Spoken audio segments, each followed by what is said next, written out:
Magandang araw sa inyo. Topic natin, umihi ng kulay pink o kulay pula. Matatakot ka na ba? Dapat ba ito ikabahala? Maaalarma ka ba? Tignan natin maigi yung kulay ng ating ihi pag lumabas to sa ating katawan. Minsan, nagkukulay pula siya o medyo kulay pink. Ang tawag doon kapag kita natin sa ating mata, gross hematuria. So, kitang-kita mo. Pwede rin yung kulay brown, parang tsaa. Pero, minsan, yung dugo na kasama dun sa ihi mo ay hindi mo nakikita. Nakikita lamang ito ng microscope kapag nagpa-urinalysis ka. Pero, yun pa rin ang tawag niya, microscopic hematuria. So, para makapagkulay pink o pula, kahit konting dugo lang, magdudulot na ito ng pagkakaroon ng kulay. So, hindi the usual yellow. Baka magulat kayo. Pero kapag nakikita nyo na buo-buong dugo na ang lumalabas sa isang tao, at nangyayari to lalo na sa kalalakihan, nangangailangan na ito na ipatingin natin agad at malaman kung ano ang dahilan. Siyempre, kapag nakakita tayo ng ganito, ibig sabihin, galing yan maaaring galing sa ating kidneys, sa ureter natin o dun sa daanan ng ating ihi o kaya naman sa pantog o urinary bladder. Pwede rin dahil sa prostate. So, ipapaliwanag natin bakit ba nagkakaroon ng kulay pink o kulay pula na ihi. Una sa lahat, pinakamaraming dahilan o pangunahing dahilan ay ang infeksyon, urinary tract infection. Pwedeng infeksyon sa pantog, sa kidney, o sa prostate. Pwede rin naman nagkaroon ka ng bato sa iyong kidney. So, yung bato na yan, kapag lumabas yan sa iyong kidney at gumuhit o gumasgas dyan sa ureter, yan sa maliit na tubo na yan, siguradong dudugo. Kaya kasabay ng iyong ihi, mamumula na yung iyong ihi.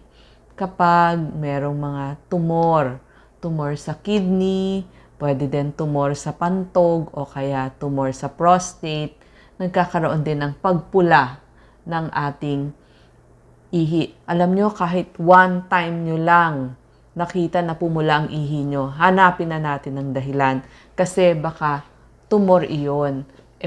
Gusto natin maaga nating matanggal yung mga hindi nararapat na nandyan. Tapos, yun din, pag nagkaroon ng prostate cancer, so ito yung tinatawag na check-up sa mga kalalakihan. Isusuot po ng doktor yung kanyang daliri para makapa kung matigas ba o malambot pa yung prostata o yung tinatawag na prostate ng kalalakihan. Ito pa ho yung ibang mga dahilan. Pag malaki na po yung prostate, pwedeng benign din naman. Katulad nung kaninang sinabi ko, pag check-up, BPH ang tawag doon. Benign prostatic hypertrophy o kaya minsan na trauma, nagkaroon ng injury sa isang tao, maaring nagkaroon ng aksidente. Pwede ding mag-cause yan ng pagdugo sa ihi. Tapos, marami pang mga iba. Halimbawa, may virus. Katulad ng hepatitis, magkukulay tsaa yung inyong ihi. O kaya naman pag bacteria ang dahilan, pwede din yung streptococcus. Minsan, kapag bagong talik, nagkaroon ng trauma, magiging pink yung ihi. O baka naman may menses sa kababaihan o endometriosis na nandun sa pantog. Meron pang mga mas seryosong dahilan, kung mga pamamaga sa kidney, prostatitis o sa prostate, sa urethra, tsaka sa bladder, or kaya naman may problema sa dugo. So yung may problema sa pagbuo, sa clotting disorder ng isang tao, pwedeng magdulot ng pink o pulang ihi. So yung mga taong may hemophilia. Tapos may iba naman, pag nagpa-ultrasound, nakikita nila merong mga cyst dun sa kanilang kidney. So, polycystic kidney disease.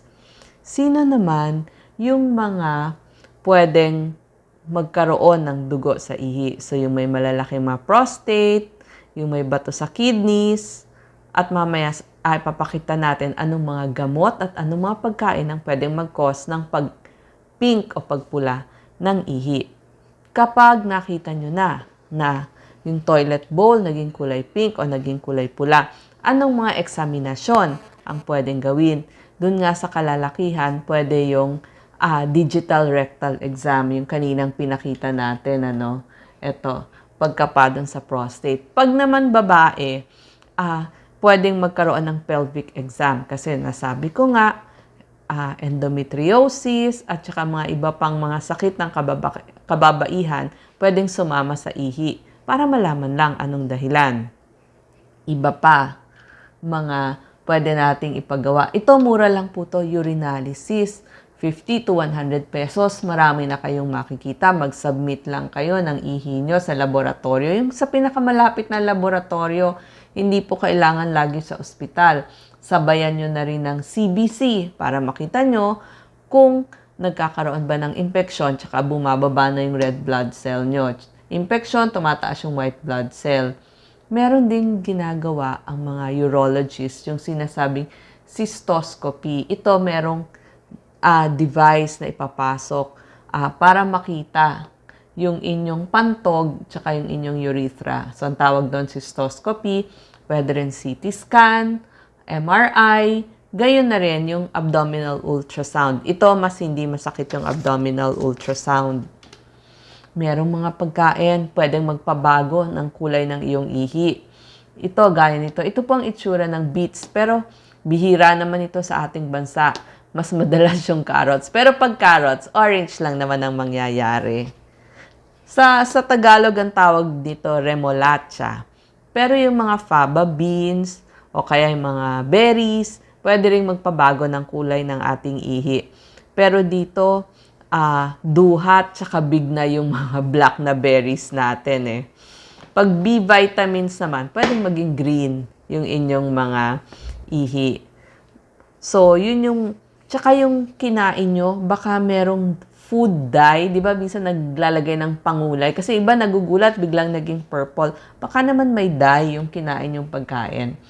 Ito naman yung mga nagkukos din ng pagpula ng ihi. May mga gamot. So, may ilang mga gamot, lalo na yung nagki-chemotherapy. Pero yung anti-TB na rifampicin. So, kung umiinom kayo ng rifampicin at nakalimutang banggitin sa inyo ng doktor na pwedeng magkulay pula ang inyong ihi, huwag ho kayong matatakot. So, tignan nyo, baka naman meron kayong iniinom na gamot sa mga pagkain or dyes. Yun nga sinabi ko, yung remolacha, berries, food coloring. Syempre, magkukos siya ng pagpula o pagpink ng inyong ihi. So, sana po, huwag kayong matatakot, pero hanapin natin ang dahilan bakit naging pink o pula ang inyong ihi. Salamat.